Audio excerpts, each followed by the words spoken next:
நம்ம சிங்காரி சரக்கு நல்ல சரக்கு சும்மா தும்மன்னு ஏறுது கிக்கு எனக்கு நம்ம சிங்காரி சரக்கு நல்ல சரக்கு சும்மா தும்மன்னு ஏறுது கிக்கு எனக்கு நான் விட்டறிஞ்ச சல்லிய ஆனா வீட்டுக்கு செல்லிய நான் விட்டறிஞ்ச சல்லிய வீட்டுக்கு செல்லியே உடல மேல ஏறி போட்டு வாங்க போன கேள்வியே சிங்காரி சரக்கு நல்ல சரக்கு சும்மா தும்மன்னு ஏறுது கிக்கு எனக்கு சிங்காரி சரக்கு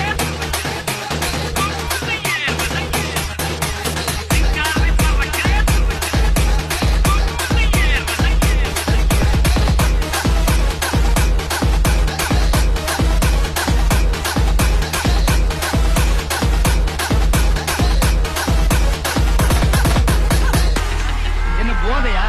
யா, எங்க சொல்லு. Run Station.